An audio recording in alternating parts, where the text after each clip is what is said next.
బాల్య వివాహాల నియంత్రణ అందరి బాధ్యత. కిషోరి వికాసం అవగాహన కార్యక్రమం బండి ఆత్మకూరు మండలంలోని ప్రజా పరిషత్ కార్యాలయంలో ఐసిడిఎస్ సూపర్వైజర్ రమాదేవి ఆధ్వర్యంలో కిషోరి వికాసం ఒకరోజు అవగాహన కార్యక్రమం నిర్వహించడం జరిగింది. ఈ కార్యక్రమాన్ని ఐసిడిఎస్ పీడి వి లీలావతి దేవి పాల్గొని జ్యోతి ప్రజ్వలన చేసి ప్రారంభించారు. ఈ సందర్భంగా పీడి లీలావతి మాట్లాడుతూ కిషోర బాలికల భవిష్యత్తును మెరుగుపరచడానికి, వారికి ఉన్నత విద్యను అందించడానికి తల్లిదండ్రులను ప్రోత్సహించాలని తెలిపారు. ఐసిడిఎస్ సూపర్వైజర్ రమాదేవి మాట్లాడుతూ సమాజంలో పెను ముప్పుగా మారిన బాల్య వివాహాల నియంత్రణకు ప్రభుత్వం, స్థానిక సంస్థలు ప్రతి ఒక్కరితో పాటు సమాజం బాధ్యత తీసుకోవాలని అన్నారు. ఎంపీడీఓ దస్తగిరి మాట్లాడుతూ శారీరక, మానసిక ఆరోగ్యాన్ని పెంపొందించుట మరియు పోషణ, బాల్య వివాహ నిరోధ చట్టం మరియు ఫోక్సో చట్టం గురించి కిషోర బాలికల శారీరక మరియు మానసిక మార్పులపై అవగాహన, వ్యక్తిగత పరిశుభ్రత, సెల్ఫ్ డిఫెన్స్ మొదలగు విషయాల గురించి అవగాహన కల్పించారు.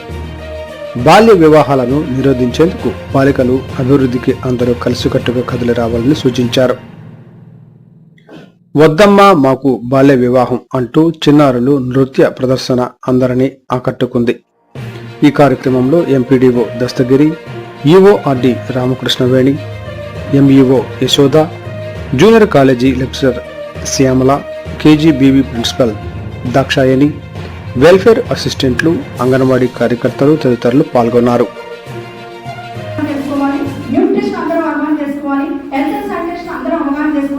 సైకోసోషల్ డెవలప్మెంట్ మీద, అమ్మాయి అబ్బాయి సైకోసోషల్ డెవలప్మెంట్ మీద కూడా అందరం అవగాహన చేసుకోవాలి. ఈరోజు సబ్జెక్ట్ ఎక్స్పర్ట్స్ అంతా ఇక్కడ ఉన్నారు. మీతో హాఫ్ డే వరకు మీరు చెప్పి వెళ్ళడం జరుగుతుంది. కావున దయచేసి నేను కూడా గెస్ట్ అని ఒక ఓపెనింగ్ రిమార్క్స్ ఇచ్చి మైక్ మన గెస్ట్ స్పీకర్స్ కి హ్యాండ్ ఓవర్ చేయాల్సిందిగా కోరుతున్నాను. ప్రెగ్నెన్సీ మన దగ్గర ఉన్నారు అంటే, ప్రెగ్నెన్సీ రాకుండా పెళ్లి చేసుకున్న వాళ్ళు ఇంకో 300 మంది ఉంటారు. అంటే 800 మంది మన దగ్గర టీనేజ్ లో పెళ్ళైన వాళ్ళు ఉన్నారు. మేము వేల మీద లెక్క పెట్టవచ్చు ఎంతమంది వివాహాలు ఆపాం, ఎంతమందికి కౌన్సిలింగ్ ఇచ్చాము అనేటట్టుగా ఆలోచిస్తే కనుక మన మండలంలో చాలా తక్కువ.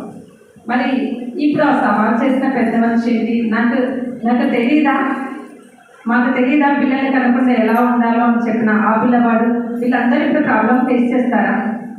ఇప్పుడు ఆధార్ కార్డు పట్టుకొని నా పేరు రాసుకోండి, మాకు ఫుడ్ ఇవ్వండి అని అంగన్వాడీ సెంటర్ చుట్టూ తిరుగుతున్నారు. అక్కడ దాచిపెట్టింది నా అంగన్వాడీ టీచరే, ఇక్కడ పేరు రాసుకోమంటారా అని అడిగేది ఆ అంగన్వాడీ టీచరే. సార్ చెప్పినట్టు బిహేవియర్ చేంజ్, డార్విన్ సిద్ధాంతం, ఏది కూడా ఒక రోజుతో మార్పు రాదు. మనం ప్రతిరోజు ప్రతి విషయంలో ప్రయత్నం చేస్తూ పోతే 2030 నాటికో 2047 నాటికో కొంత మార్పునైతే సాధించగలుగుతాం. ఈ యొక్క సమావేశం యొక్క ముఖ్య ఉద్దేశం ఏమంటే, కిషోరి వికాసం 2014లో చేశాము, 2015లో చేశాము, 2018లో చేశాము, ఇప్పుడు 2024లో చేస్తున్నాం. అప్పుడు చేసింది కేవలం ఐసిడిఎస్, ఇప్పుడు చేస్తున్నది 7 శాఖలు కలిసి చేస్తున్నాం. ఒకరు పని చేస్తే ఎలా ఉంటుంది, టీం వర్క్ చేస్తే ఎలా ఉంటుంది? టీం వర్క్తో చాలా వరకు సక్సెస్ సాధించగలం. కాబట్టి టీం వర్క్తో ముందుకు వెళ్దాం. బాల్య వివాహాలను ఆపడానికి ప్రయత్నం చేద్దాం.